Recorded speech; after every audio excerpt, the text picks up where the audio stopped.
Esta es la tarde en el continente americano. Cuando anochece en Europa y amanece en Asia, así cae la tarde en el continente americano y transcurre la noche y el amanecer en el resto del mundo. La tarde.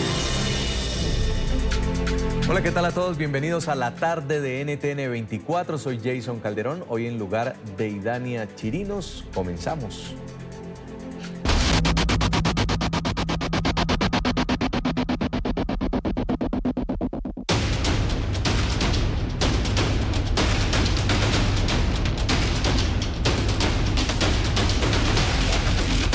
No le hace mantenimiento debido a los servicios eléctricos del metro de Caracas, de agua potable. Ningún servicio funciona en el país.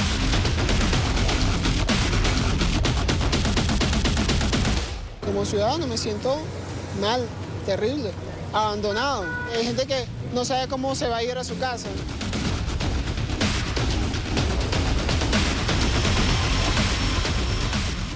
Venezuela intenta volver a la normalidad tras 10 horas de un masivo apagón que afectó 20 de los 23 estados del país. El metro de Caracas tuvo que suspender temporalmente el servicio y las actividades laborales y educativas fueron canceladas. Luis Laya está en el lugar de la noticia con el reporte en la capital venezolana. Luis.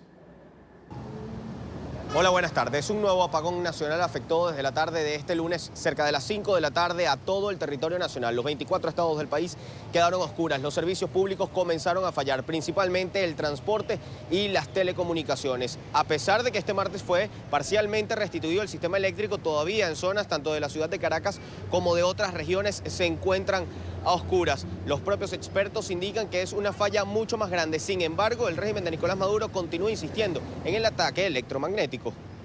Hubo una falla en la línea 765 en Buri y esto fue lo que produjo el gran apagón, el mega apagón en toda Venezuela. Todos los estados de nuestro país ayer a las 4:45 de la tarde quedaron sin servicio eléctrico. 10 horas en la oscuridad. Así estuvo Venezuela desde aproximadamente las 5 de la tarde de este lunes, cuando un apagón nacional afectó al país. Por un lapso de 10 horas, los 24 estados no tuvieron servicio eléctrico y los servicios públicos se vieron afectados. El régimen lo único que hace es siempre escurrir el bulto, acusar a terceros, acusar al imperialismo. Ya basta. Ya hasta cuándo, cuánta burla. Hoy estamos viviendo en toda Venezuela lo que parte del occidente del país, entre ellos el Zulia, vive día a día. 18, 12 y hasta 24 horas de racionamiento. Esta situación había sido alertada por expertos, quienes luego de los apagones del pasado mes de marzo, que dejaron oscuras a Venezuela hasta por una semana, habían criticado la falta de acción del régimen de Maduro para reparar las fallas. Nuestro sistema eléctrico es frágil, es inestable, es vulnerable.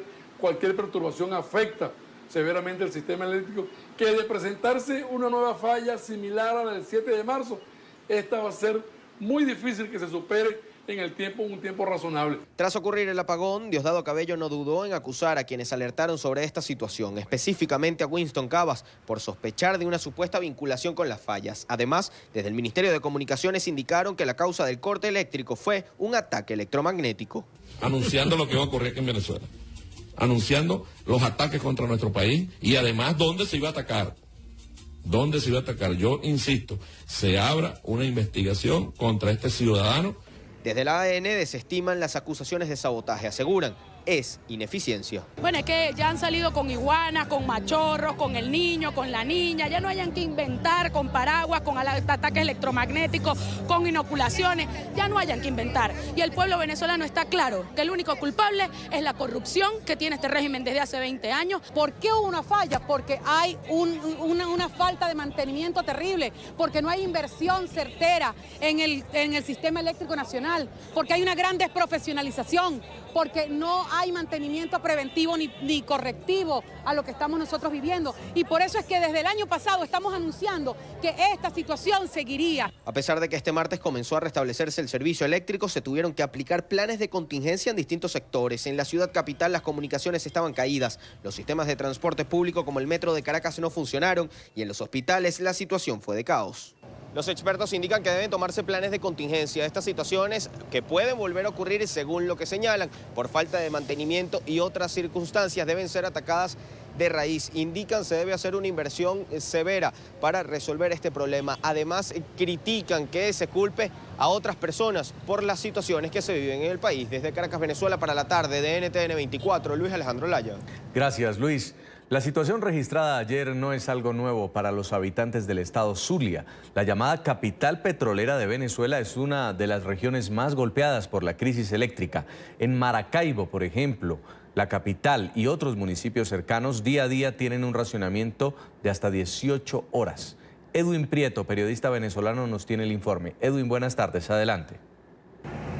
Amigos de la tarde de NTN 24, nos encontramos en la ciudad de Maracaibo, en el estado Zulia, para llevarle a todos ustedes lo que ocurre en la región petrolera de Venezuela luego de registrarse este mega apagón nacional que dentro de pocas horas, bueno, ya pasará las 24 horas sin el servicio eléctrico. Una ciudad, un estado donde se ha venido cumpliendo un racionamiento eléctrico de 12 horas al día y que, como el horario no se respeta, supera las 18 horas sin el servicio eléctrico. Estamos en esta oportunidad frente al Centro de Diálisis Occidente. Ustedes pueden observar cómo los pacientes renales se encuentran a esta hora del día esperando a que el representante del gobierno regional traigan una planta a este centro para brindarle el tratamiento que necesitan, la diálisis que necesitan los pacientes renales en la ciudad de Maracaibo. También podemos destacar que la mayoría de los supermercados se encuentran totalmente cerrados ante la falta de electricidad y los pocos que están brindando servicio o vendiendo alimentos se encuentran abarrotados de personas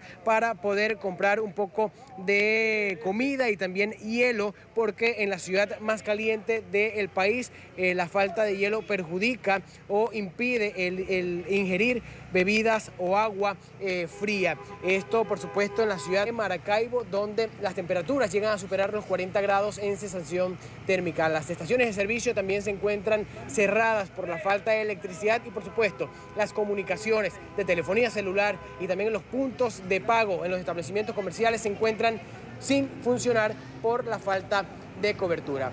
Desde Maracaibo, en el estado Zulia, Edwin Prieto, para la tarde NTN 24.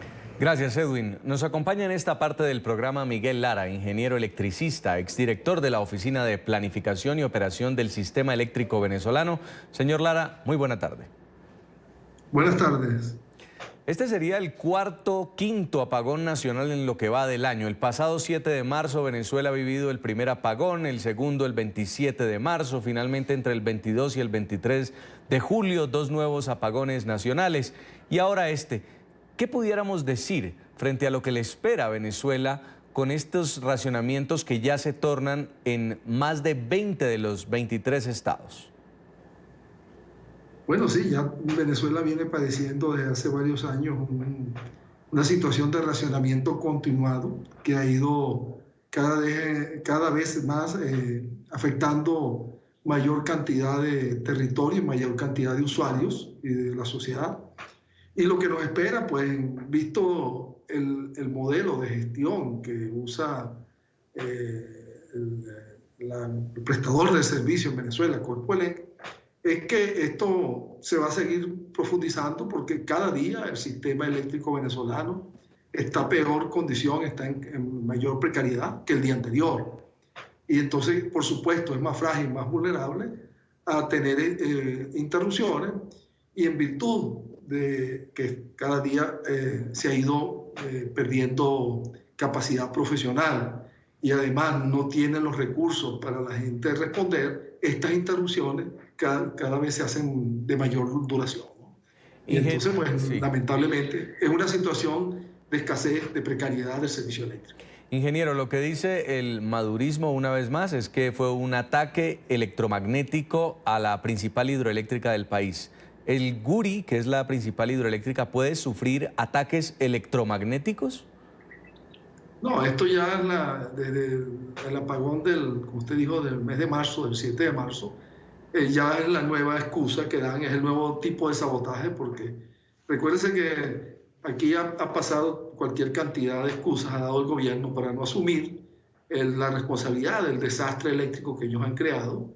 Y entonces, pues ahora acudieron a algo fantasioso que tampoco tiene rostro, como no lo tenía el sabotaje, y que no tiene ningún soporte desde el punto de vista técnico, pues, porque usted no puede decir que se afectan los equipos y pasa el apagón y siguen afectados. No se recupera absolutamente nada, sino que el sistema eléctrico sigue perdiendo más bien cada vez mayor número de equipos.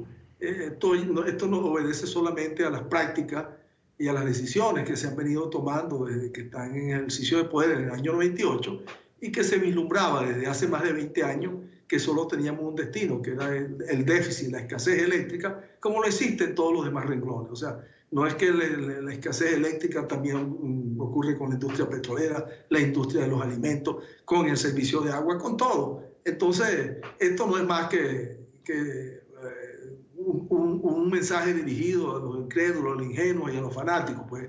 Pero cualquier persona, cualquier técnico, pues, esto lo toma como algo poco serio, que también es algo que los caracteriza en sus declaraciones en este respecto. Ingeniero, ¿pudiéramos decir que hoy Venezuela ha llegado a este punto de crisis eléctrica por una mala planificación al estar, por ejemplo, al mando del sector eléctrico militares? ¿O se trata simplemente de desidia y corrupción? Es decir, ¿hay una intención en quebrar el sistema eléctrico nacional? Sí, todas las decisiones que se han tomado desde el año 98 han sido de carácter político. Tenían como objetivo crear una empresa que han denominado de tipo socialista, que es centralizada, autoritaria, que no es profesional porque hay que estar al servicio del proceso político, lo que requiere es lealtad y afinidad política.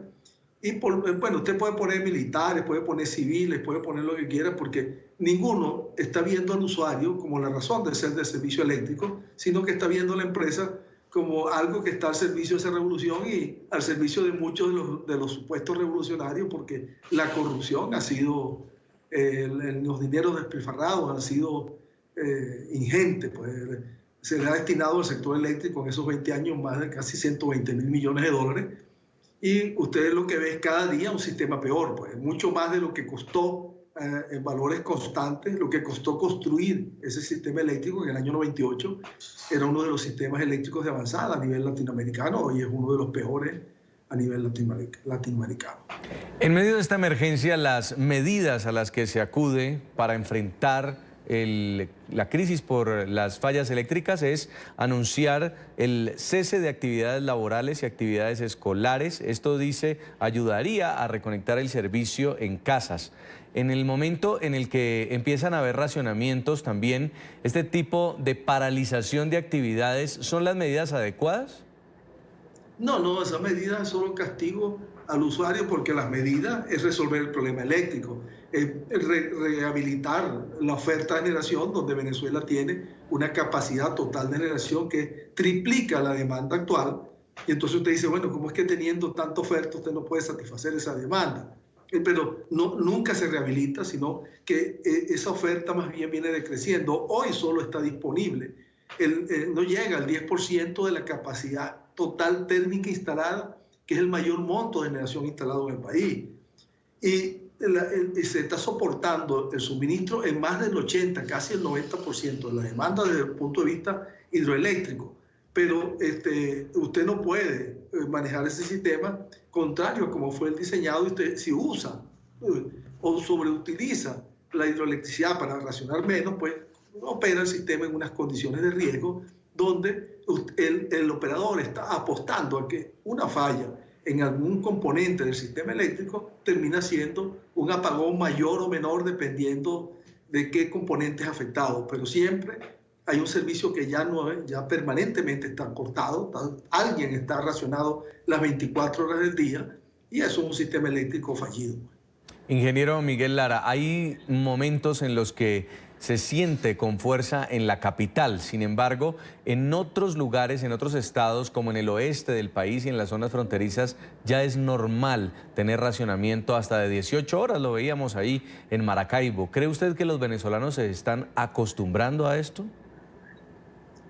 Bueno, no se han acostumbrado porque protestan, pero ante la incapacidad, ante que su protesta y su salida y sus demandas de cambio no prosperan, pues están aceptando, pero no es que están conformados, yo no diría que están conformados, y inclusive decir que Caracas está exenta porque es preservada por razones políticas eminentemente que se le da preferencia.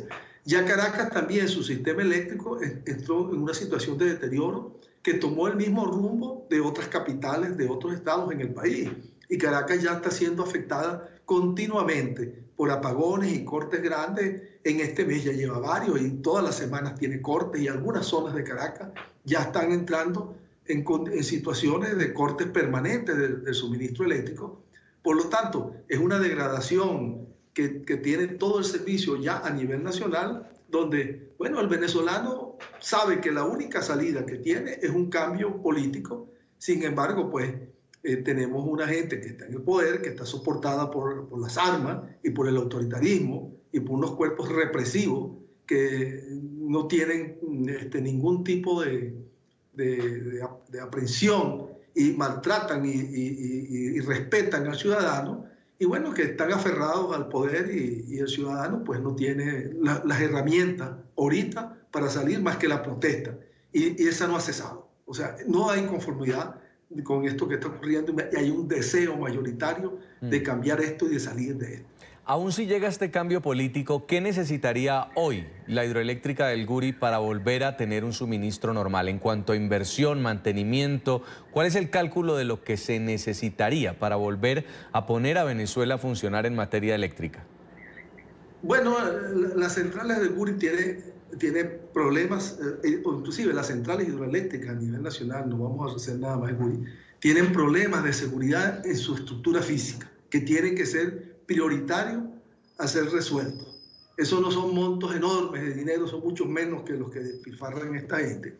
Y las unidades del Guri, por supuesto, sus generadores tienen problemas, tanto los generadores propios como sus turbinas.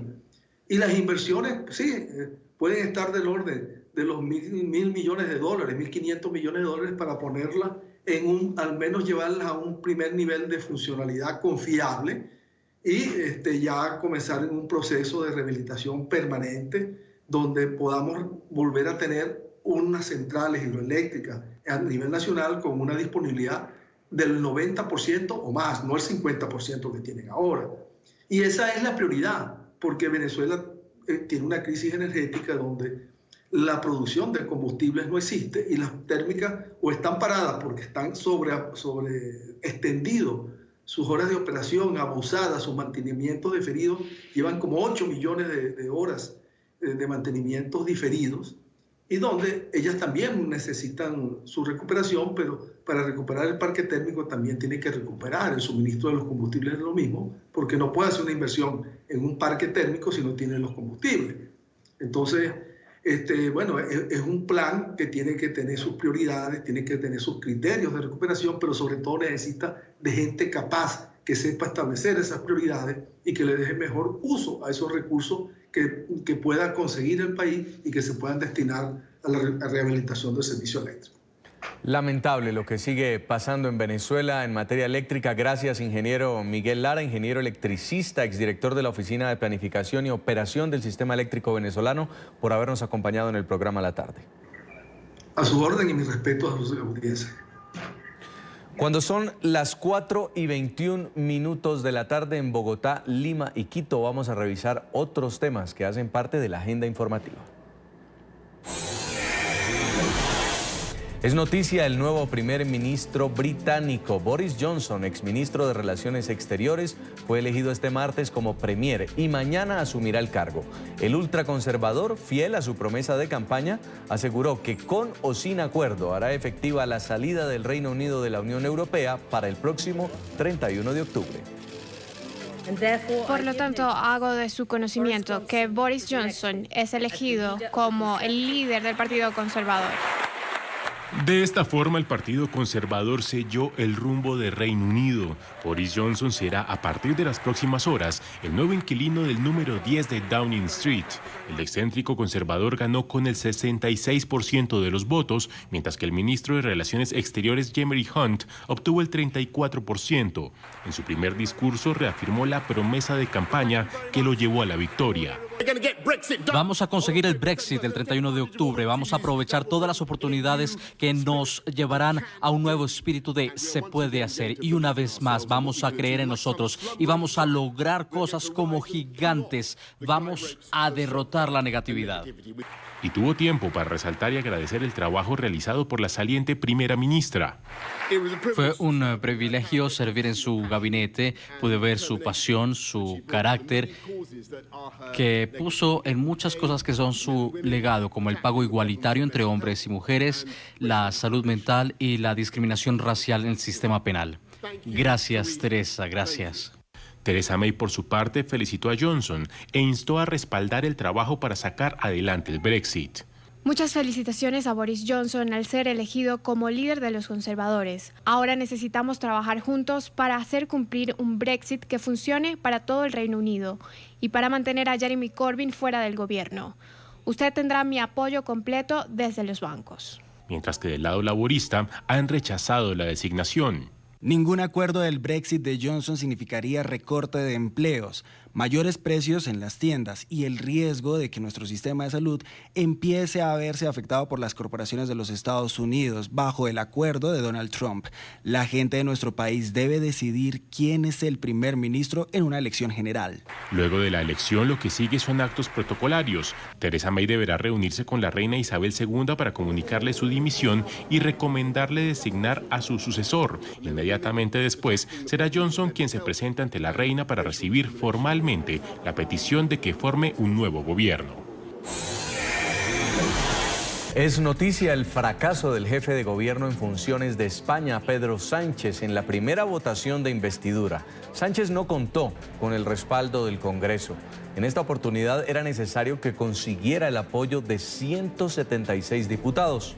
Este jueves tendrá una nueva oportunidad en segunda votación en la que solamente necesita una mayoría simple, es decir, al menos 159 escaños que respalden su proyecto.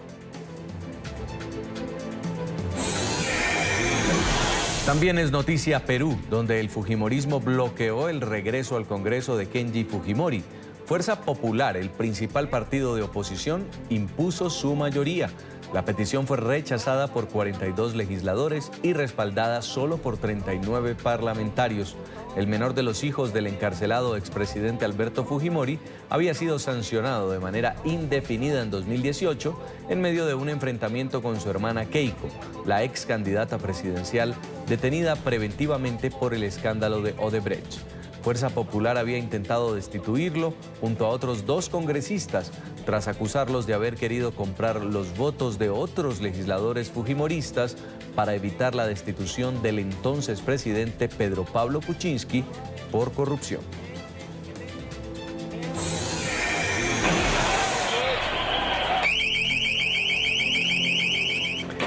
Es noticia Puerto Rico. En disturbios terminó la mega protesta de ayer con la que se exigía la renuncia del gobernador Ricardo Rosselló.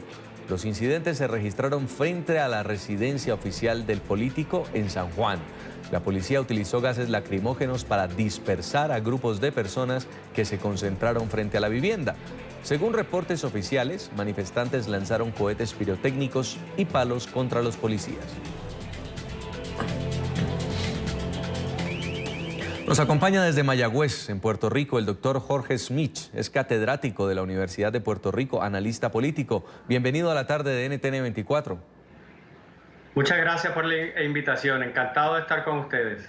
Señor Smith, hace mucho tiempo no se veía en Puerto Rico algo similar. La población unida en las calles exigiendo, en este caso demandando, la renuncia de un mandatario, del gobernador Rosselló. ¿Hasta dónde cree usted que van a llegar estas protestas? ¿Ya están registrándose disturbios como los de anoche? Sí, bueno, las protestas y las marchas, la mayoría de los casos son marchas. Las protestas, así como disturbios, se han dado solamente después de las 11, 12 de la noche. Van a llegar y van a seguir dándose hasta que el gobernador renuncie. Eso ya no tiene otra solución. El gobernador tiene que renunciar. Mientras él se mantenga en el poder, esto va a continuar. Esto ha sido así, llevamos 2 semanas. Ustedes vieron la marcha grande que reunió a una tercera parte de la población. Eso no es cualquier cosa. Eso en Colombia serían 16 millones de personas, para ponerlo en perspectiva. 1 millón y pico de personas en Puerto Rico es una tercera parte de la población. Ayer estuvo en las calles. Pero todas las noches, todos los días, llevamos 2 semanas todo tipo de protestas en motos, hasta en kayak, en caballos, muy creativos, todos los días. El país está solamente pensando en eso. Se va a mantener este nivel de inestabilidad mientras el gobernador esté ahí, porque definitivamente ya no tiene el apoyo del electorado. Fíjese, hay unas declaraciones del gobernador Rosselló de hoy, 23 de julio, y dice así: durante el día de ayer, al igual que en los pasados días, he permanecido atento y en silencio a las manifestaciones realizadas como parte del derecho de la ciudadanía a su libre expresión. Cuando una parte habla con legitimidad, la otra es responsable de escuchar atentamente. Y dice el gobernador: el pueblo está hablando y me toca escuchar. Han sido momentos de total reflexión y de tomar decisiones que se van ejecutando según las preocupaciones del pueblo de Puerto Rico y sus mejores intereses. ¿Cree usted, señor Smith, que va a renunciar? Yo pienso que no va a tener más remedio que hacerlo, porque lo que no le puedo decir es cuándo lo va a hacer. Pero ya sea por la presión de la gente en la calle, o ya sea por la presión de los allegados que tiene alrededor, o por la presión de su propio partido político, que ellos mismos le han pedido la renuncia también, pero va a tener que renunciar, no hay otra forma. Es que la otra alternativa es el proceso del impeachment, el proceso del residenciamiento, y la Asamblea Legislativa no acaba de comenzar ese proceso. La Cámara de Representantes tiene que hacerlo. Es un proceso similar al impeachment del presidente de Estados Unidos. La Cámara Baja tiene que aprobarlo por 2/3 partes y el Senado por 3/4 partes.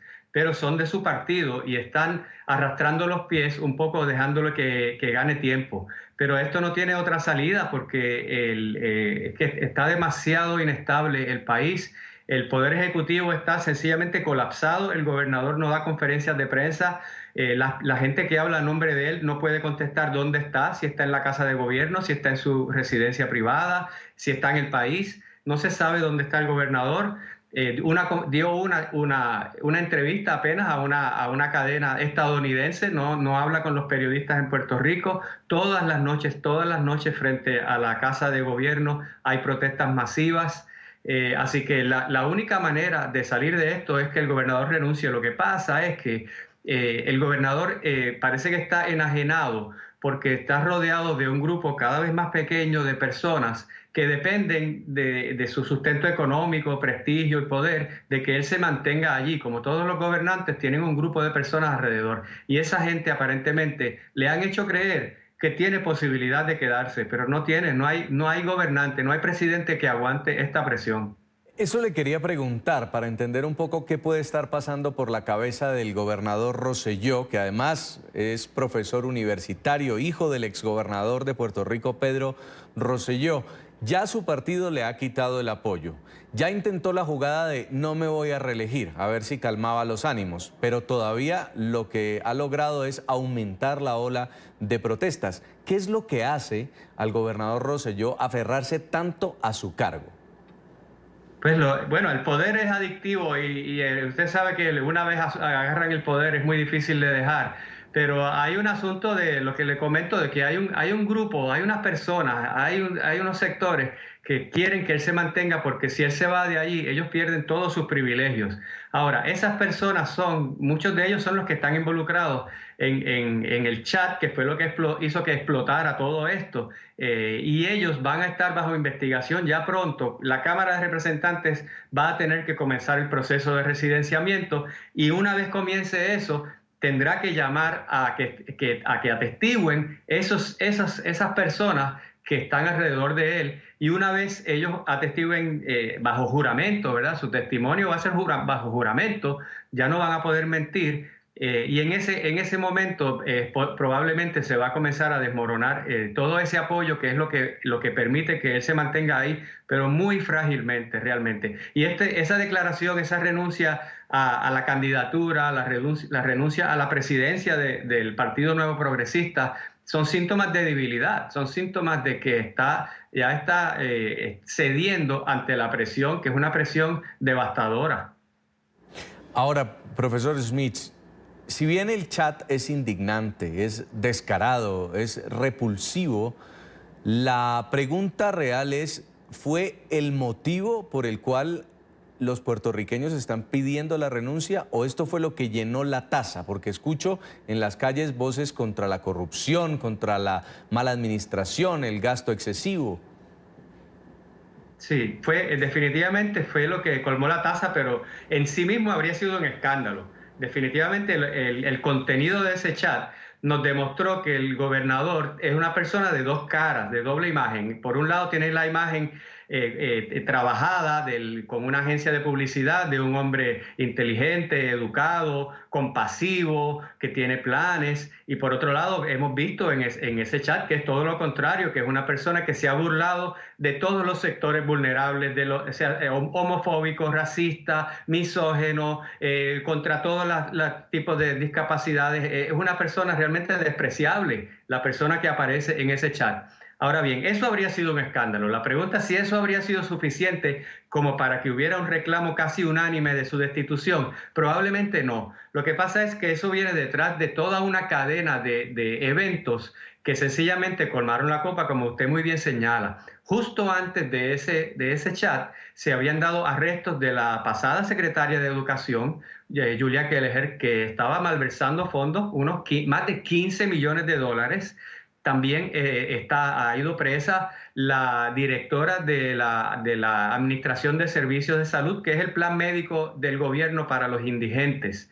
Y anterior a eso, se le habían recortado la mitad de los fondos a la Universidad de Puerto Rico. Ya ese sector estudiantil lo tenía en contra. Antes de eso había hecho una reforma laboral que había reducido dramáticamente los derechos de los empleados. Y antes de eso habían cerrado casi la mitad de las escuelas públicas del país. Es decir, había habido una serie de eventos en cadena que desembocan finalmente en este escándalo del chat que ha acabado de indignar a la población que venía sufriendo esto desde hace un par de años y a gente que está fuera del país, pero que sencillamente, gente como la clase artística, que ya decidieron que no pueden, que no es posible que haya una persona gobernando este país que piense de esa manera tan despreciable. Eso llama la atención. En estas protestas hay un nuevo tipo de activistas y son los artistas puertorriqueños, gente que tiene mucha influencia y que ha empezado a unirse a esta causa y llamando también a muchos jóvenes a participar en el proceso político de destitución o de la exigencia de la renuncia del gobernador, señor Smith.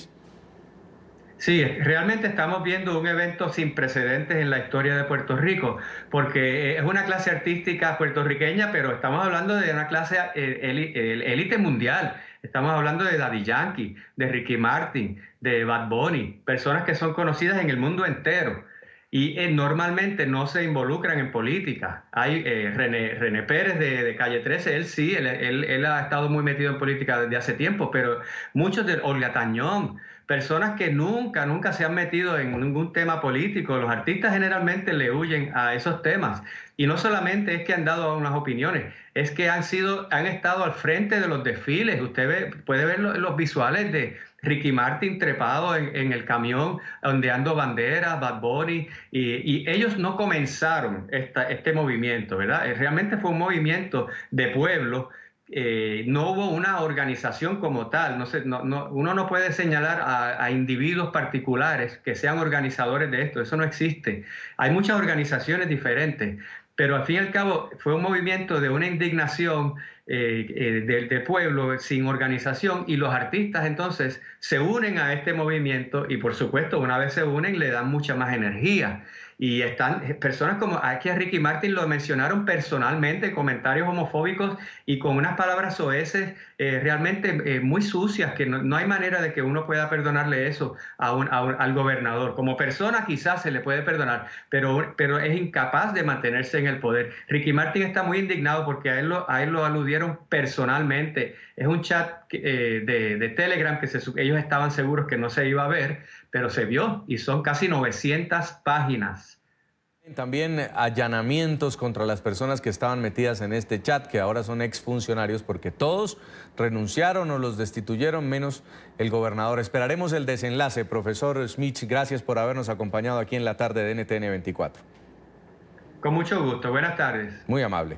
Vamos a hacer una primera pausa en el programa La Tarde. Usted síganos en nuestras cuentas de Twitter. Están ahí en pantalla, @NTN24, NTN24BE. Al volver, seguiremos con más noticias porque vienen nuevas medidas para frenar a los inmigrantes indocumentados. Conozca qué entró hoy en vigor. Hay preocupación entre los inmigrantes indocumentados que viven en Estados Unidos.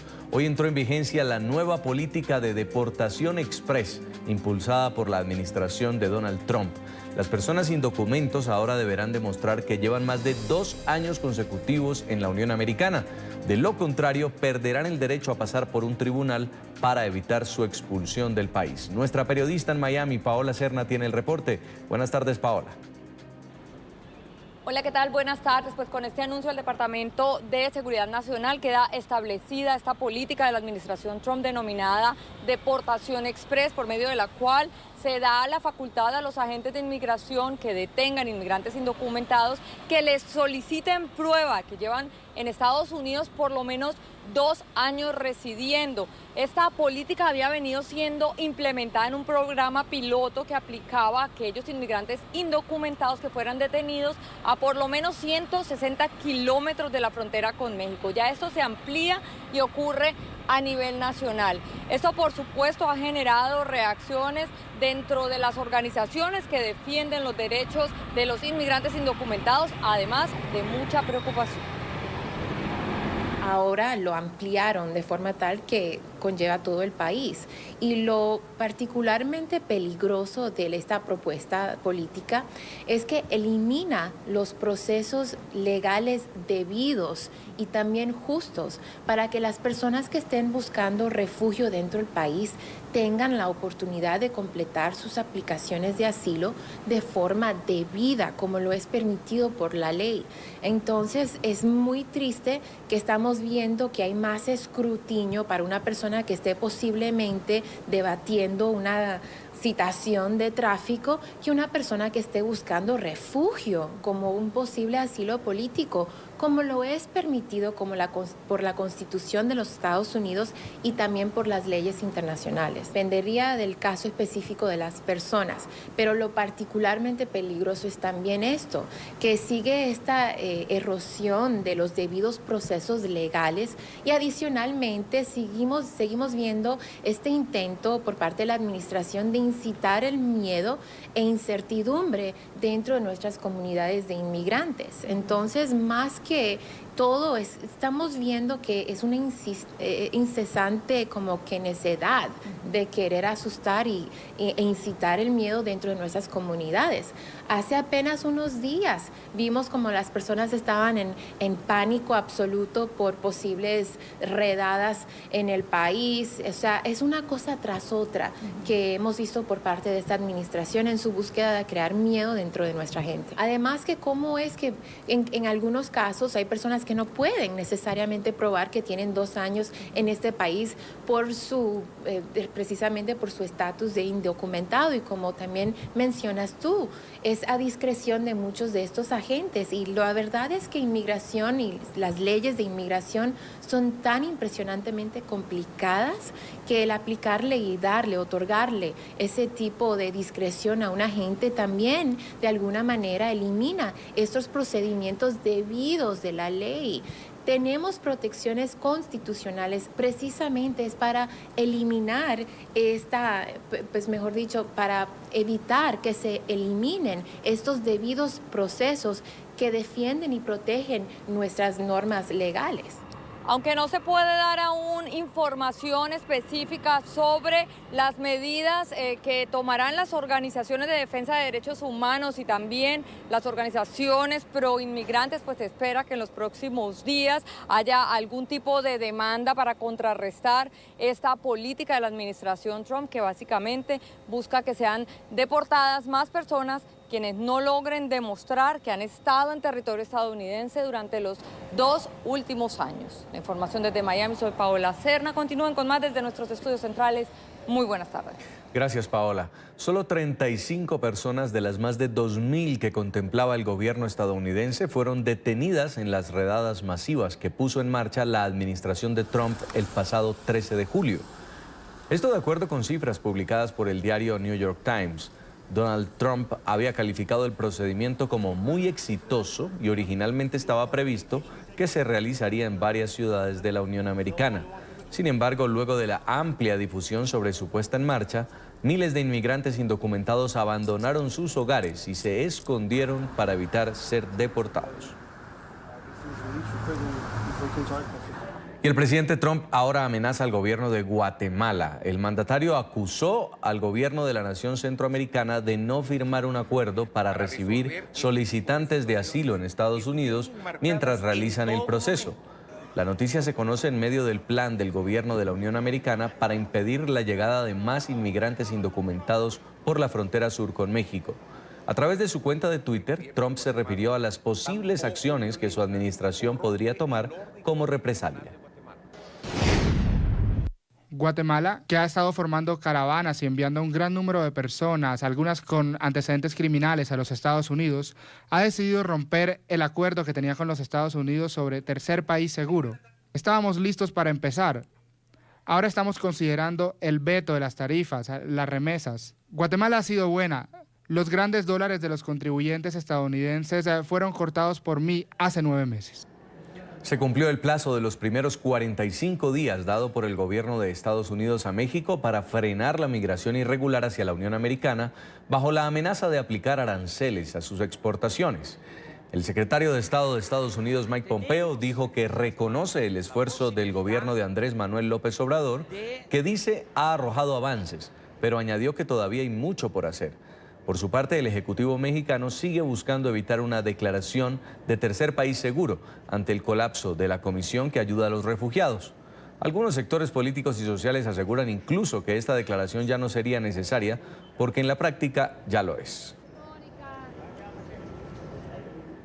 Para hablar de este tema nos acompaña Christopher Wilson, él es director adjunto del Instituto de México del Wilson Center, experto en temas fronterizos, comercio y economía entre los Estados Unidos y México. Señor Christopher, buena tarde. Buenas tardes, Jason. ¿Cree usted que las medidas que ha tomado México están funcionando para frenar la migración irregular? Yo creo que hay dos razones que hemos visto que han bajado el número de migrantes centroamericanos pasando por México hacia Estados Unidos. El primero sí son las acciones del gobierno de México. Son muy fuertes, han incrementado el número de detenciones y deportaciones de centroamericanos y eso sí tiene un impacto, sobre todo porque lo están haciendo de forma muy visible. Están haciendo un show mediático para que el mensaje llegue a los migrantes en Guatemala, en Honduras, en El Salvador, para que ellos sepan que al final van a estar detenidos en México, o que es muy posible. Pero el segundo factor también es importante, es que cada año durante el verano, cuando suben las temperaturas, cuando hace mucho calor, menos migrantes pasan por México hacia Estados Unidos. Y yo creo que el gobierno de México, cuando hicieron el acuerdo hace 1 mes y medio con Estados Unidos de empezar estas medidas, sabían que iba a estar así, que la estacionalidad iba a ayudar a ellos con su trabajo y hoy en día sí han logrado que Estados Unidos reconoce, por lo menos por el momento, que están funcionando las medidas que han tomado México. Se ha vencido este plazo de 45 días que le dio Estados Unidos a México para reducir el flujo de migrantes y México dice que logró reducir en 36.2% la cantidad de personas indocumentadas que transitan por su territorio hacia los Estados Unidos. ¿Esto, de acuerdo a lo que usted nos está contando, entonces no sería una tendencia? Este acuerdo no fue mucho en términos de un acuerdo, simplemente fue un acuerdo de dar espacio a México a hacer las medidas que ellos decidieron tomar y a ver qué pasa ahí. Yo creo que sí han logrado hacer algo en términos de utilizar la nueva Guardia Nacional para detener más migrantes. Eso sí es una forma de disuasión de la migración y en este sentido ha funcionado. Definitivamente es algo que fueron forzados de hacer por el gobierno de Estados Unidos, Hemos visto un cambio total en términos de la política migratoria del nuevo gobierno de Andrés Manuel López Obrador en México. Empezaron la administración buscando proteger a los migrantes, proteger los derechos de los migrantes, y ahora están más enfocados que nunca en simplemente la disuasión, la detención, la deportación. Es un cambio total en este sentido. Pero lo interesante dentro de México es que tienen el apoyo de la población mexicana. Tenemos una nueva encuesta que hizo el periódico Reforma junto con el Washington Post en Estados Unidos, que nos muestra que la mayoría de los mexicanos sí están a favor de este tipo de estrategia de la deportación de centroamericanos. Eso es un cambio muy interesante y yo creo que tiene mucho que ver con la popularidad de Andrés Manuel López Obrador y su poder, su posibilidad de llevar la población con él, con este cambio de política muy, muy significativo. La promesa de México para evitar la migración irregular fue desplegar miles de efectivos de su Guardia Nacional a la frontera sur, a la frontera con Guatemala. ¿Cree usted que ante esta situación los migrantes desistieron de pasar o están buscando posiblemente rutas más peligrosas para llegar a los Estados Unidos? Yo creo que las dos cosas están pasando. Cada que el gobierno de México implementa una nueva política de disuasión, de detenciones, vemos que la comunidad de los migrantes reaccionan, encuentran nuevas formas de cruzar a México. En el pasado pasaron la gran mayoría por trenes, pero en la administración de Peña Nieto, en la administración pasada mexicana, que cambiaron esto pues hicieron algunas redadas, algunas detenciones en las vías de los trenes y cambiaron las rutas, pero los cambiaron simplemente de los trenes hacia otras rutas aún más peligrosas. No sabemos exactamente qué están pasando en términos de las rutas, pero por las acciones de la Guardia Nacional en el sur de México, pero también en el norte de México. Hay muchas acciones de la Guardia Nacional en la frontera con Estados Unidos. Es algo que nunca ha pasado en la historia de México, tener soldados mexicanos, básicamente porque la Guardia Nacional está formado de los soldados mexicanos deteniendo a migrantes cuando están intentando salir de México, no entrar a México, sino salir de México. Es una medida muy extraña en cierto sentido, pero sí tiene un impacto de disuasión. Tenemos que reconocer que por todo lo negativo que es para los migrantes mismos, es algo que sí funciona en el sentido de disuadir a algunos migrantes. El presidente Donald Trump, cuando estaba en la campaña política, habló de construir un muro y que el muro lo iba a pagar México. Pareciera que no le funcionó mucho esta amenaza, pero sí está tomando mucho lugar la amenaza de poner aranceles a los productos mexicanos y ahora incluso va por Guatemala, a quien le ha sugerido lo mismo, que si no detienen la migración irregular, va a tomar medidas como poner impuestos a los productos que está importando Estados Unidos desde Centroamérica y México. ¿Cree usted que esta amenaza se vaya a materializar? Bueno, lo que ha pasado es que en vez de construir un muro, México se ha vuelto un muro, ¿no? México mismo, con su política migratoria, es el muro. Y sí fue efectivo en una forma, pues yo, por ejemplo, no estoy de acuerdo con la forma en que la política fue instrumentado por las amenazas que emitieron del gobierno estadounidense hacia México, pero sí fue efectivo en el sentido de que México respondió, sí implementó cambios a su política migratoria y sí tiene un impacto muy importante ahí. Ahora, la pregunta sigue siendo importante si en algún momento van a aplicar los aranceles. Yo creo que más bien fue la amenaza que fue útil para ellos. No es necesariamente que quieren imponer los aranceles. México sí ha cambiado, sí ha hecho mucho del trabajo que Estados Unidos ha pedido a México.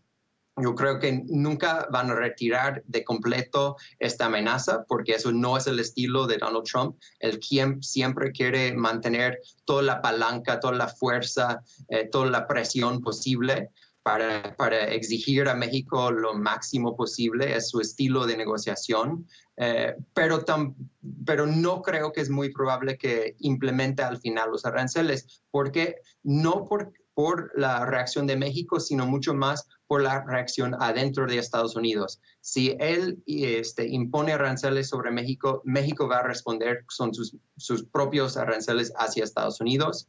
Eso va a afectar de forma muy negativa el sector agropecuario en Estados Unidos, algunas partes del sector manufacturero en Estados Unidos. Va a afectar los intereses de la comunidad de negocios en Estados Unidos. Y ellos han dicho al presidente que no puede hacer esto, que va a impactar a ellos de forma muy negativa. Y entrando en año 2020 a un periodo de elecciones presidenciales, no es una acción que él normalmente tomaría por la reacción que enfrentaría. Señor Christopher Wilson, director adjunto del Instituto de México del Wilson Center, muchas gracias por haber estado con nosotros en el programa La Tarde. Muchas gracias. Muy amable. Estados Unidos le dice a Nicolás Maduro que tiene un corto plazo para abandonar el poder si no quiere enfrentar a la justicia internacional y nuevas sanciones. El anuncio se conoce en paralelo a la reunión en la Cámara de Representantes que analizó hoy el impacto de las sanciones impuestas por la administración Trump al régimen venezolano. Emiliana Molina, periodista de NTN 24 en Washington, tiene el reporte. Buenas tardes, Emiliana. Hola, ¿qué tal? Muy buenas tardes. Pues en una entrevista en exclusiva a la agencia ADF, Mauricio Claver Carón, el encargado de Latinoamérica en el Consejo de Seguridad Nacional de la Casa Blanca, dice que le ha comunicado a personas allegadas a Nicolás Maduro y en las que Maduro confía que el plazo para que éste se retire de su cargo es más corto que a finales de año.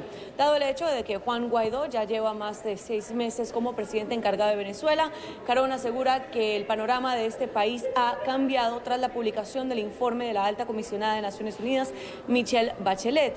Esto ocurre justo cuando en las horas de la mañana una de las comisiones de la Cámara de Representantes, la Comisión Tom Lantos de Derechos Humanos, asegura que las sanciones que Estados Unidos ha aplicado al país petrolero pues están teniendo un impacto negativo en el pueblo venezolano.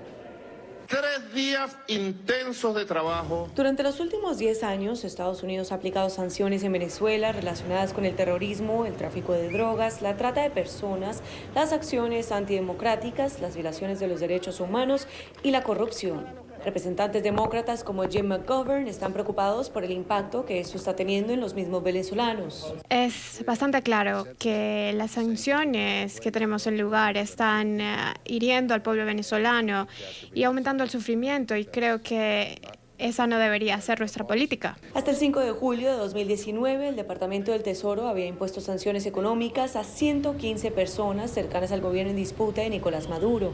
Aún así, Maduro continúa aferrado al poder y malgastando recursos de los venezolanos, según funcionarios del gobierno interino de Juan Guaidó. Entre el año 2013 y 2016, mucho antes de las sanciones, se redujo la importación de elementos y medicina en un 75%. Entonces tenemos un control férreo de la economía. La administración de Donald Trump ha sancionado individuos y ha firmado 3 órdenes ejecutivas que bloquean transacciones financieras del gobierno venezolano y ha bloqueado transacciones a PDVSA. Pero expertos dicen que en conjunto las sanciones están dificultando la venta de petróleo venezolano y la importación de bienes. Y hemos visto algo que es muy preocupante, que es que las importaciones venezolanas se han venido desplomando en lo que va de año. Los expertos proponen un plan de venta de petróleo a cambio de comida, que permita que Venezuela vuelva a exportar petróleo a Estados Unidos, pero no para que los recursos sean manejados por el régimen corrupto de Maduro, sino para que sean manejados por organismos internacionales, con ayuda de ONGs, supervisados por la Asamblea Nacional, por la legítima Asamblea Nacional de Venezuela, para asegurar que los recursos del petróleo vayan a la compra de alimentos, de medicinas, de bienes esenciales.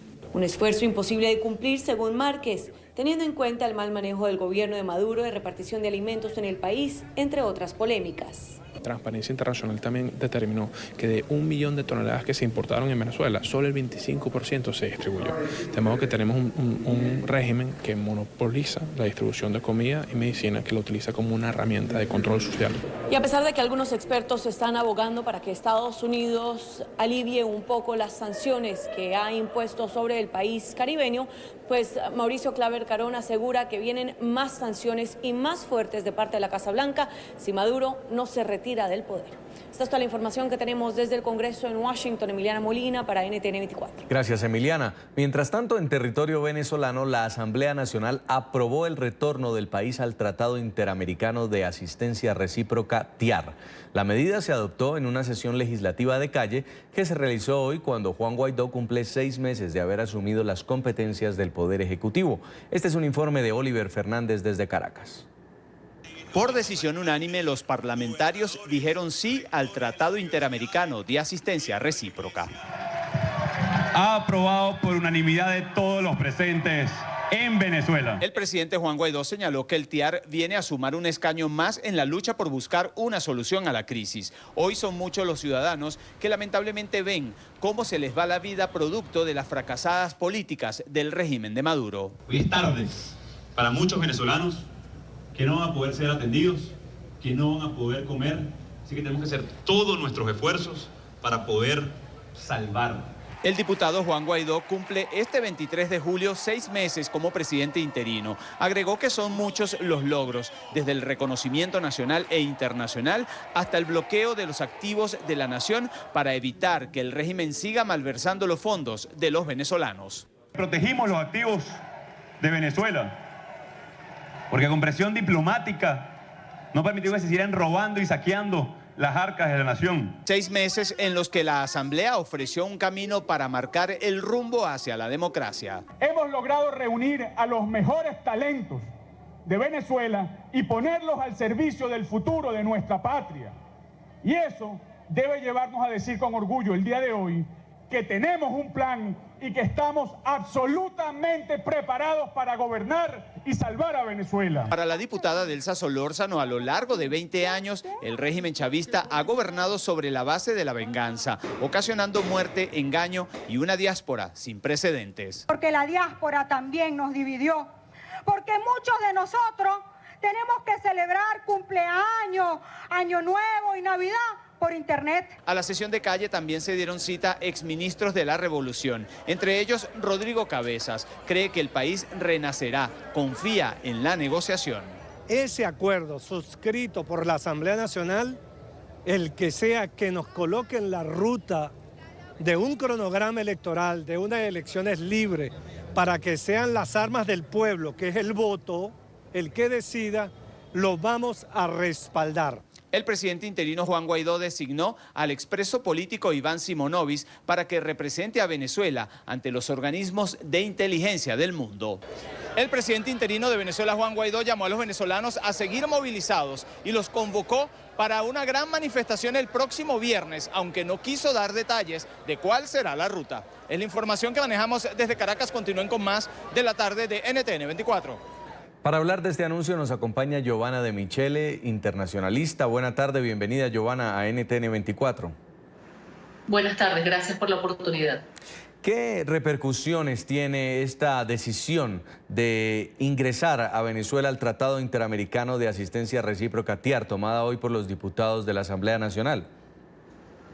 Pues la primera repercusión es de carácter político y tiene que ver con el afianzamiento del reconocimiento que se le ha dado a Juan Guaidó como el representante legítimo del Poder Ejecutivo en Venezuela, porque hay que recordar que en Venezuela, según la Constitución Nacional, los tratados internacionales deben ser ratificados por el presidente de la República.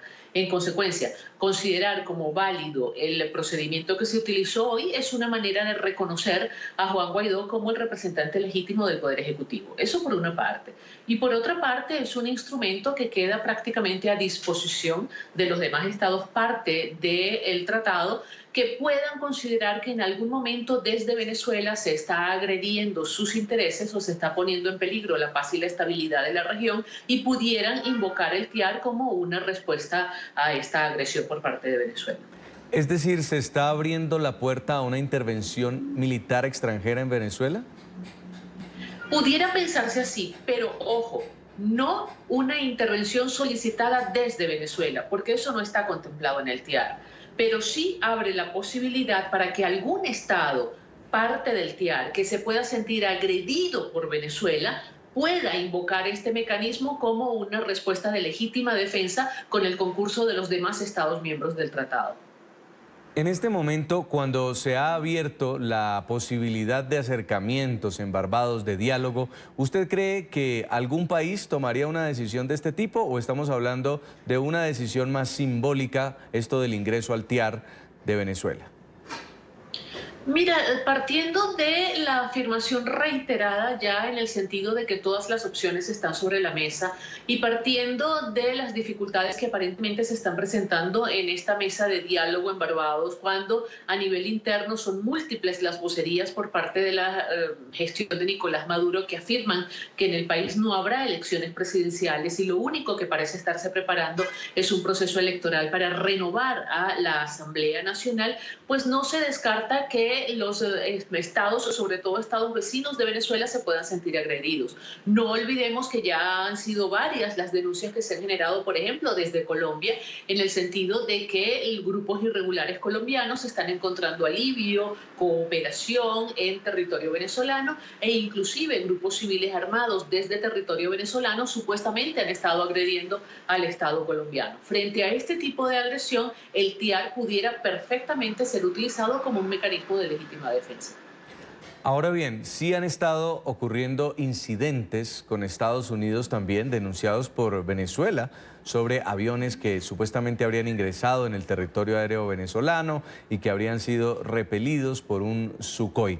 ¿Cree usted que este tipo de roces también podrían en algún momento llevar a una confrontación militar? Lamentablemente, cuando hay un nivel de tensión tan alto como el que se vive en estos momentos en el interior de Venezuela, cuando hay tanta preocupación por una inminente acción supuestamente en el ámbito militar, las defensas, digamos, como que se activan, ¿no? Y hay una hipersensibilidad. Hay, sin lugar a dudas, mucha más probabilidad de que se desate un incidente armado, inclusive por un error de cálculo, por una respuesta equivocada, por una interpretación no adecuada de algún movimiento de la otra parte que pueda generar una reacción en cualquiera de los dispositivos militares que existen a ambos lados de la frontera o dentro del territorio venezolano y se desate una acción pues que no era lo que originalmente estuviera previsto, ¿no? Giovanna De Michele, quiero preguntarle también por la credibilidad que pueda tener en este momento el gobierno interino de Juan Guaidó cuando abre una puerta para empezar a dialogar sobre unas posibles elecciones, mientras hace unos días le estaba diciendo a Estados Unidos que la única salida era una intervención. Sí, es así. Pues siempre han insistido en que todas las opciones están sobre la mesa. Yo creo que definitivamente el mecanismo de la negociación es el mecanismo al cual se llega mediante un reducto de posibilidades. Es decir, se acorrala tanto a la otra parte que no queda otra opción más que sentarse en una mesa de negociación. Y las demás acciones distintas a la negociación parecen ser parte de ese mecanismo de presión que obligue a la contraparte a sentarse y a conducir un proceso de negociación absolutamente franco. Nadie se sienta en una mesa de negociación y nadie muestra voluntad cierta a negociar si considera que todavía tiene la fuerza suficiente para alcanzar sus objetivos de manera unilateral. La única forma de que la contraparte se siente efectivamente en una mesa a negociar es que exista una amenaza que pueda ser absolutamente creíble y que haga mucho más costoso el desarrollo de los acontecimientos que un proceso de negociación. Igualmente, lo que usted dice por parte del régimen chavista significa sentarse a negociar con quienes supuestamente le intentaron dar un golpe de Estado. ¿Cree usted que en este pulso finalmente va Maduro a doblar el brazo para que hayan elecciones? Pues todo va a depender de qué tan creíbles sean las amenazas que sobre todo hoy comenzaron a cobrar fuerza. Fíjese que en el Grupo de Lima se decidió enviar a la Corte Penal Internacional el informe de la alta comisionada de Naciones Unidas, Michelle Bachelet. Se decidió incrementar las sanciones. Efectivamente ha habido nuevo anuncio de nuevas sanciones en contra de altísimos representantes del gobierno de Nicolás Maduro. En la medida en que esas acciones sean mucho más categóricas y generen, como le decía, una amenaza creíble, pues a Nicolás Maduro no le quedará otra alternativa más que sentarse a negociar, inclusive por preservar su propia, digamos, integridad desde el punto de vista político, no física, porque no creo que esa esté amenazada. Las manifestaciones de calle permanecen, el llamado de los opositores a Maduro sigue en la protesta de calle. La gente ya indignada incluso también por este apagón ocurrido en las últimas horas, ¿va a seguir protestando, va a seguir manifestándose? Esa es una pregunta difícil para mí de responder, porque si bien hay mucha desazón en el venezolano, hay mucho agotamiento por, digamos, un deterioro creciente en la calidad de vida y una pérdida de muchas esperanzas para una solución inmediata al gravísimo sentido de urgencia que existe en el colectivo venezolano, también el gobierno de Nicolás Maduro ha hecho gala de su inmensa capacidad represiva y de, digamos, su disposición a utilizar esa capacidad en toda su dimensión para repeler cualquier tipo de acción de calle. Entonces, para mí es difícil responder esa pregunta. Yo creo que una vez llegado el momento, si la respuesta es absolutamente masiva, probablemente haya una suerte de contagio colectivo que inocule valor, coraje en la población venezolana y se produzcan manifestaciones masivas. Pero de otro lado, creo que es un poco cuesta arriba por la inmensa capacidad de represión que aún conserva la administración de Nicolás Maduro. Si bien un terreno ganado por la administración de Juan Guaidó continúa fortaleciéndose, es el de la comunidad internacional. Y usted ya lo mencionaba, el Grupo de Lima reunido en Argentina, justamente rechazando lo que está ocurriendo en Venezuela, la OEA, que ya ha tomado una posición firme, y recientemente este informe de la alta comisionada de las Naciones Unidas para los Derechos Humanos, Michelle Bachelet, donde refleja la crisis de lo que está ocurriendo en Venezuela. ¿Está ganando terreno político también el gobierno de Juan Guaidó? Yo creo que sí, sin lugar a dudas lo está ganando, porque, a ver, aquí lo que es importante entender es que en la medida en que Juan Guaidó va logrando mejor posicionamiento en la comunidad internacional, eso automáticamente supone pérdida de apoyo y de posicionamiento por parte de Nicolás Maduro. Y eso es lo más revelador, eso es lo más significativo. Ningún Estado puede tener dos jefes de Estado, ningún Estado puede tener dos presidentes. Y en la medida en que se van sumando reconocimientos a la figura de Juan Guaidó como el representante legítimo del Poder Ejecutivo venezolano, se va disminuyendo el apoyo y el reconocimiento a la figura de Nicolás Maduro. Tal es así que hasta sus aliados más importantes desde el punto de vista ideológico e inclusive desde el punto de vista geopolítico y comercial han coincidido en la necesidad de buscar una salida consensuada a la grave crisis venezolana, con lo cual admiten que la gestión de Nicolás Maduro no es sólida, está presentando una gravísima crisis y requiere una solución. Me refiero al caso específico, por ejemplo, de China y Rusia. El presidente interino de Venezuela cumple 6 meses en el poder. Este gobierno lleva 6 meses y han sido 6 meses definitivamente atípicos para un país, usted lo decía, con 2 gobiernos. ¿Qué resaltaría usted como logros? ¿Qué diría usted que son fallas? ¿Y cuáles son todavía los desafíos de estos meses de gobierno interino? Yo creo que el mayor logro es haber acentuado la necesidad de una resolución urgente al gravísimo problema en Venezuela, haber reafirmado que efectivamente existe una gravísima crisis humanitaria. Tan es así que la gestión de Nicolás Maduro se vio prácticamente forzada a solicitar y a recibir ayuda humanitaria por parte de canales como por ejemplo la Cruz Roja Internacional.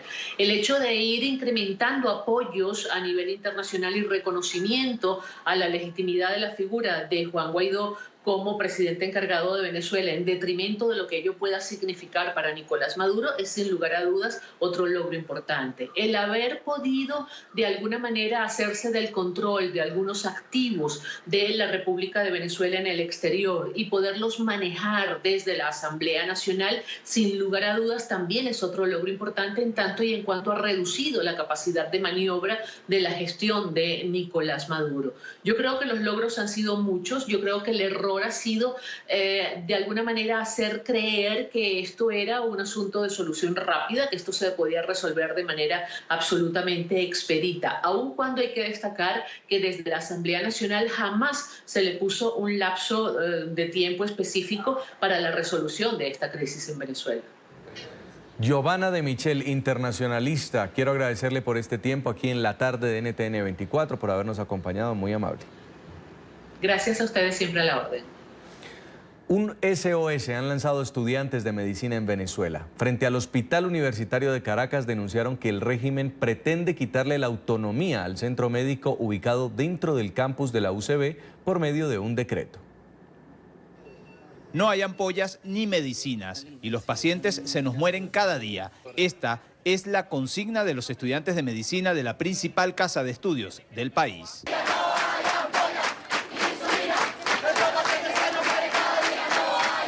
Acabar con la autonomía del hospital es tomar por asalto para dominar a ese centro de salud.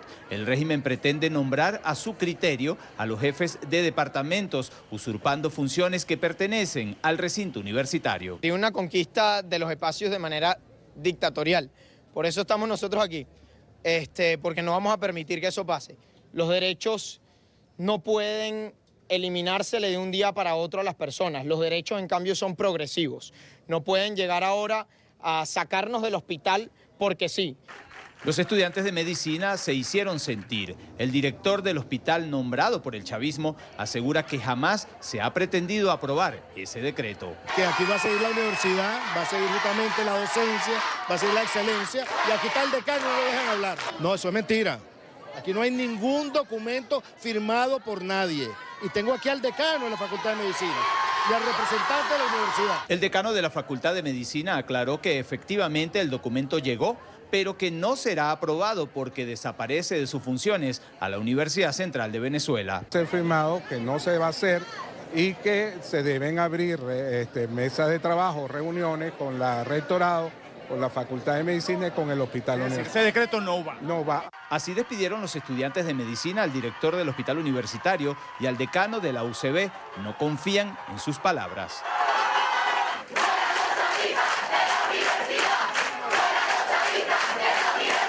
1.700 estudiantes de medicina que sienten que se están vulnerando sus derechos. Porque queremos ayudar a los demás. Si nos quitan nuestros espacios, si nos sacan de nuestros espacios, ¿cómo vamos a formarnos nosotros? Los estudiantes no permitirán que se desplace a la figura del rectorado. Señalan que la crisis está dada por las políticas públicas que mantienen a los hospitales en el abandono. Lo que se tiene que hacer es dotar al hospital de insumos y para garantizar no solamente la atención de los pacientes, sino la formación de nosotros los estudiantes dentro de las instalaciones del hospital. A esta hora nos acompaña desde Caracas Nayra Correa, es estudiante de 5º año de Medicina de la Universidad Central de Venezuela. Nayra, bienvenida. Gracias por la oportunidad y por permitirnos dar un espacio para poder hablar.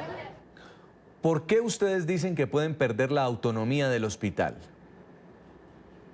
Bueno, para los que no lo saben, el gobierno nacional sacó un decreto donde nos quieren sacar del hospital, donde no quieren permitir que nosotros sigamos estudiando acá, que sigamos haciendo vida y que sigamos viendo todos los días la crisis. Y además de eso, que sigamos visibilizando lo que realmente está pasando. ¿En qué condiciones está el Hospital Universitario de Caracas actualmente? Bueno, las condiciones son deplorables. Tenemos servicios donde no hay área de hospitalización porque no hay ni siquiera baños para los pacientes. Acá los insumos los traen los médicos, los traen las enfermeras, lo tienen que traer los familiares de los pacientes. Si los pacientes no consiguen los antibióticos, no pueden ser operados. Tenemos quirófanos, nada más funcionantes 2. Nada más hay pacientes que tienen aquí meses y no pueden ser operados. Esas son las condiciones del hospital, unas condiciones infrahumanas. ¿Cómo hacen ustedes para estudiar en estas precarias condiciones en las que nos está describiendo? Bueno, nosotros lo que hacemos, lo hacemos porque nos encanta, porque lo que queremos es transformar este sistema de salud en uno que realmente se preocupe por sus pacientes, donde nosotros todos los días seguimos formándonos, porque aquí siguen profesionales preparados con la calidad que dan la cara en todo el mundo, que nos han enseñado a nosotros que lo que nosotros hacemos va a cambiar la vida de estos pacientes. Es por eso que nosotros seguimos acá, porque nosotros estamos buscando cambiar eso. Es por eso que no nos rendimos, ni lo hemos hecho ni lo seguiremos haciendo. ¿Qué es lo peor que ha visto dentro del hospital? ¿A qué se ha tenido que enfrentar en estos 5 años de estudios? Bueno, la verdad, nosotros vemos cosas horribles todos los días. Nosotros vemos pacientes morirse hasta hace poco. La semana pasada en el servicio de cirugía se murieron 3 pacientes. 3 pacientes que se pudieron haber salvado y que lamentablemente no lo logran, que aquí no hay ni antibióticos para tratarlos, porque no se pueden subir a cirugía a tiempo porque no hay para atenderlos. Eso es lo peor que nosotros hemos visto. Pacientes que no tienen ni solución, que tienen que traer todo. Niños desnutridos que no pueden ni caminar, porque desde que nacieron no tuvieron la nutrición suficiente para poder desarrollar suficiente su cuerpo. Eso es lo peor que nosotros vemos acá. Vemos todos los días eso. Todos los días, como el servicio de pediatría, las mamás hacen maravillas para poder salvar a sus hijos, porque lamentablemente acá los insumos no los hay. Los insumos hay que traerlos. ¿Cuáles son los pacientes más vulnerables? Bueno, ahorita todos los pacientes desnutridos, que son básicamente todos los venezolanos que llegan a este hospital. Es impresionante la cantidad de personas desnutridas que llegan diariamente. Y los que más se afectan actualmente son los niños, porque están en la etapa más crucial de su desarrollo, en esa etapa donde tienen que tener una buena nutrición, donde tienen que tener una alimentación balanceada, y ni siquiera eso se puede conseguir acá, ni siquiera alimentos buenos se pueden conseguir acá. Nos dice que ha visto morir a pacientes por escasez de insumos básicos. ¿Nos puede contar los casos más recientes? Lamentablemente la semana pasada tuvimos que ver 3 pacientes morir porque una paciente no tenía antibióticos para poder ser operada y por lo tanto no se pudo operar. Vimos otro paciente que se murió porque no tenía ni siquiera solución para poder ser hidratado en una cirugía y lamentablemente así no se pueden operar. Muchos de esos pacientes tienen que recurrir a sus familiares, solicitar ayudas económicas porque además de que no se encuentran los insumos, no se tienen los recursos ni siquiera para comprarlos. Hay pacientes que no pueden ser ni siquiera operados porque no tienen ni siquiera para hacerse un examen tan simple como una hematología completa, que es tan básico para cualquier cirugía. Eso es lo que nosotros vemos todos los días en el hospital. Hablemos de la comida. ¿Qué comen los pacientes? ¿Cómo se alimentan? Bueno, acá se mantienen con lo que les traen sus familiares. La nutrición, el departamento de nutrición del hospital les otorga una dieta que lamentablemente no puede ser cumplida acá, porque acá no traen los alimentos necesarios. Acá no cumplen con las bandejas ni con los requerimientos nutricionales básicos para los pacientes.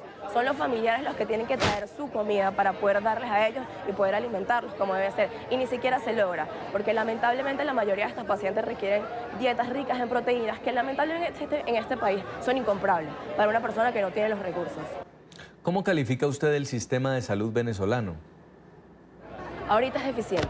El sistema de salud es deficiente. Si se ha mantenido es por los profesionales de salud que siguen día a día apostando por esto, que muchas veces son ellos mismos los que tienen que colocar los insumos, que tienen que colocar los medicamentos, que además de eso se encargan de conseguir donaciones para poder atender a los pacientes. Esa es la razón por la que este sistema de salud se mantiene, porque lamentablemente el gobierno no le invierte lo que debería invertir al sistema de salud, donde las infraestructuras no sirven, donde no hay insumos y donde los medicamentos no se pueden conseguir ni siquiera en las farmacias. ¿Qué esperan ustedes? ¿Qué piden ante este drama? Bueno, nosotros pedimos que nos sigan dejando formarnos en este hospital, porque no es solo una infraestructura lo que ustedes ven acá, es nuestra casa, es donde nosotros nos hemos formado, por lo menos yo, durante 5 años, y donde antes de mí muchísimas generaciones que siguen haciendo vida ahí, que no se han rendido, que siguen trabajando todos y todos los días por todos los pacientes que están ahí, que se preocupan y que se ocupan para que estos pacientes tengan la calidad de salud, que a pesar de que no tienen los insumos, nosotros con nuestra labor podemos darle. Ahora bien, la diáspora del hospital. Tenemos entendido que se han ido muchos profesionales de la medicina y hasta los empleados. Muchísimos, no solo profesionales, estudiantes, enfermeras, ayudantes. Aquí se ha ido muchísima gente valiosa que está dando la cara por nosotros fuera del país, pero que nosotros queremos que regresen, que trabajen acá con nosotros como lo seguimos haciendo acá. Son muchísimos profesionales muy bien preparados que se han ido del país, lamentablemente, porque acá no están las condiciones dadas para seguir trabajando. Naira Correa, estudiante de 5º año de Medicina de la Universidad Central de Venezuela, gracias por habernos acompañado y contarnos esta difícil situación que se está viviendo allí en Caracas. Muy amable.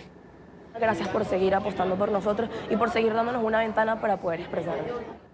Vamos a hacer una pausa en la tarde, ya volvemos. Los invito a que se suscriban a nuestro canal en YouTube NTN24. Allí podrán encontrar todo el contenido multimedia, nuestras entrevistas, reportajes y la señal en vivo.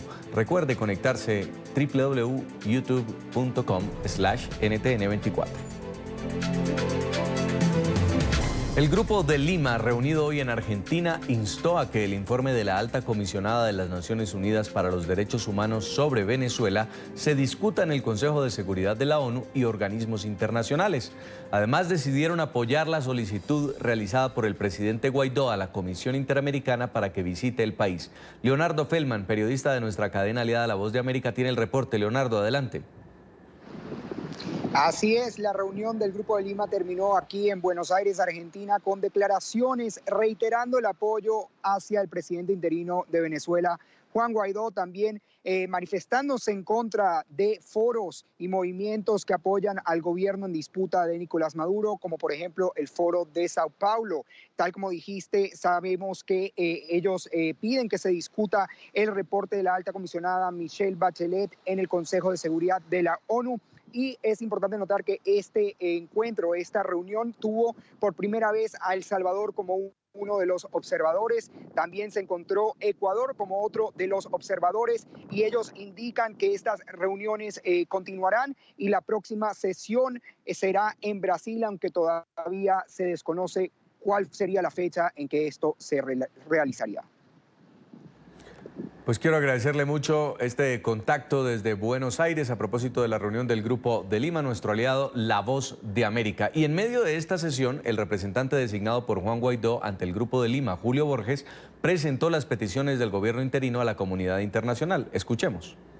Primero, aumentar la presión financiera y diplomática dirigidas a quienes han saqueado la riqueza de la nación, provocando la grave crisis humanitaria que padecemos.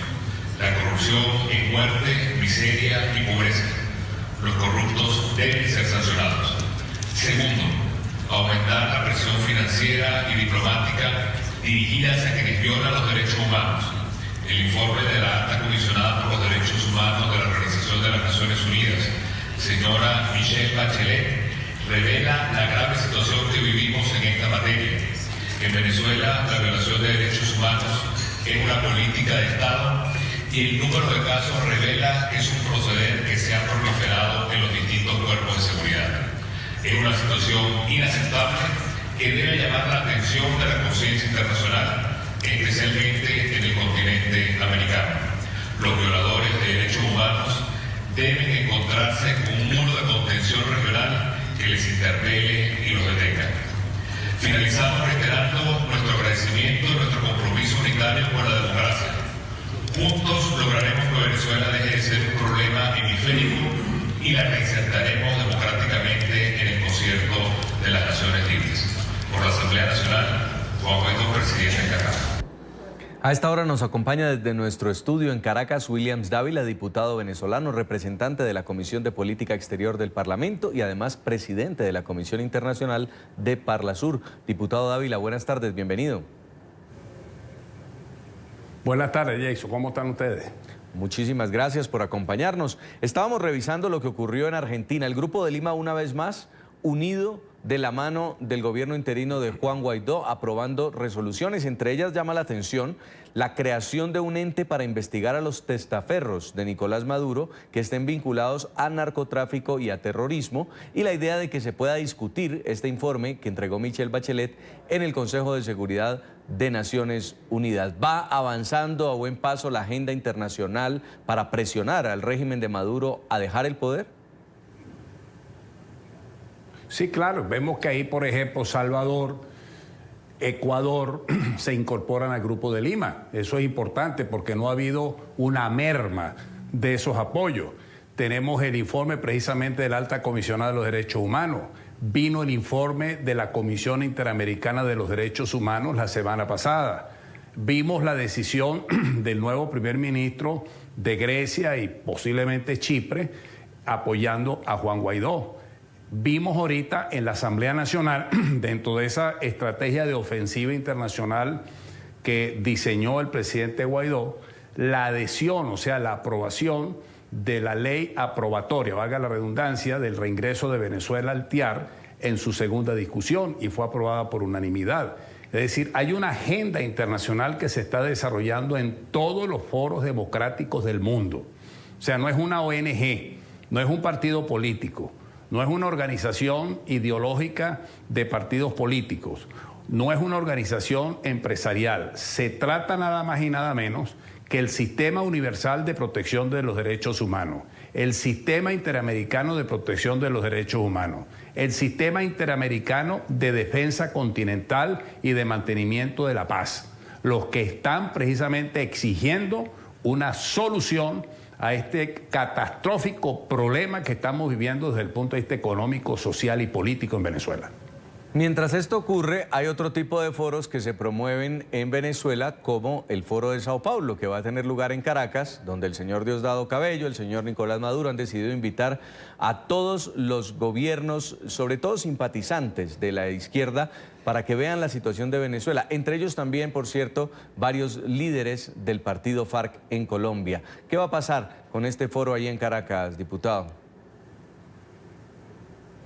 Bueno, vamos a ver cuántos presidentes van a venir. Siempre hay los rezagados de la historia. Siempre están esos fantasmas insepultos de los totalitarismos que fueron derrotados en el siglo XX y en lo que va del siglo XXI.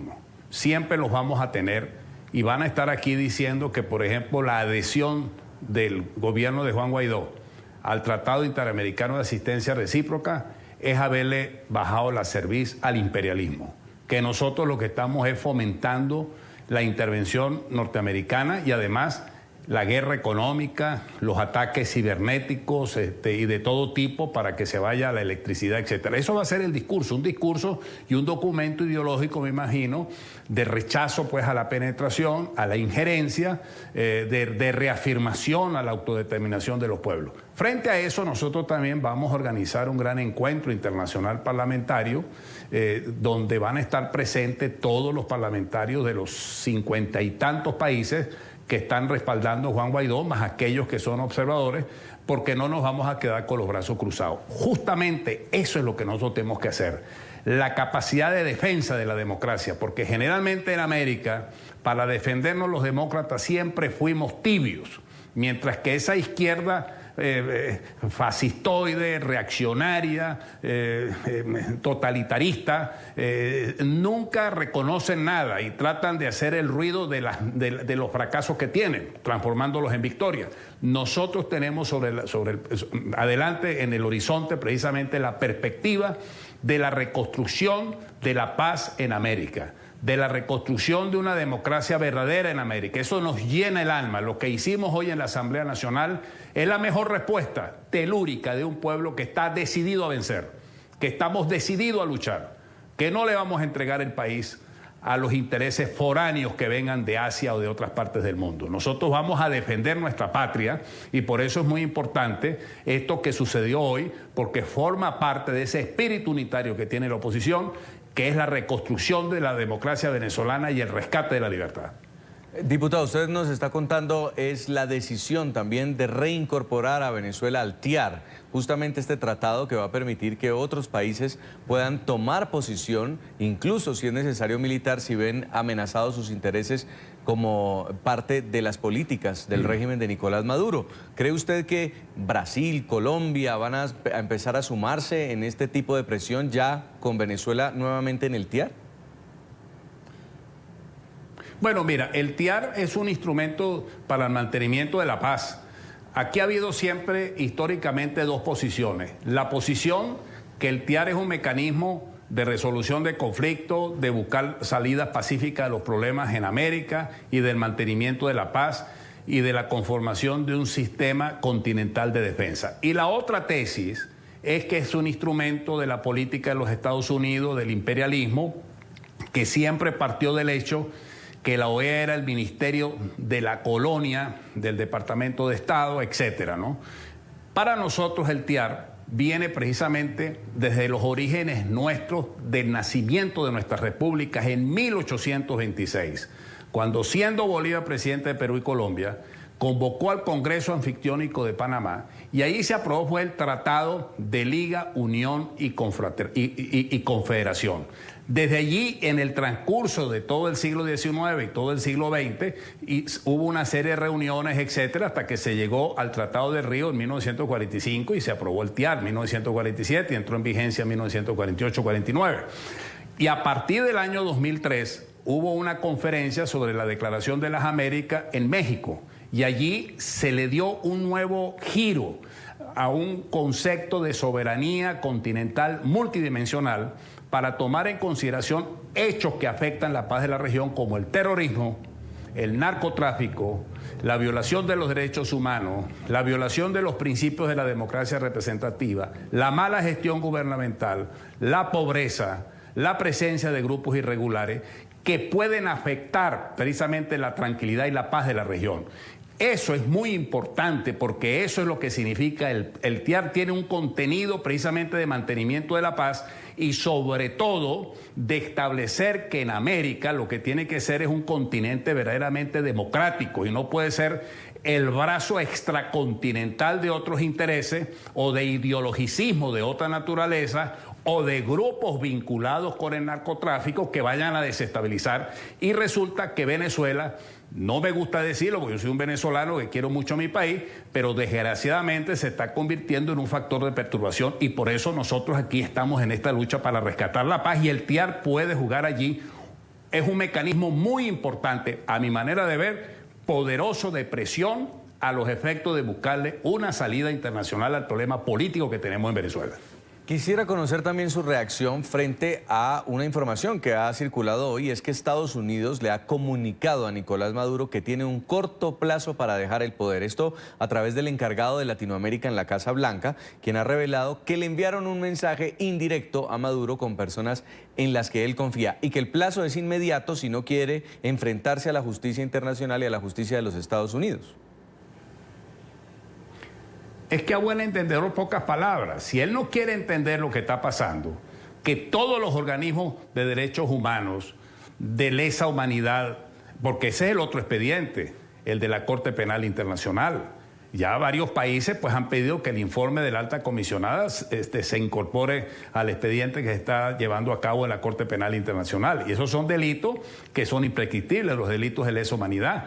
Ahí entonces ya es el enjuiciamiento individual de Maduro y los que están metidos en ese expediente, porque ahorita ha habido, vamos a decirte, el enjuiciamiento de la conducta del Estado, que en vez de garantizar, proteger y promover y respetar los derechos humanos, hace todo lo contrario. Por eso es que es un Estado fallido, un Estado forajido, mejor dicho.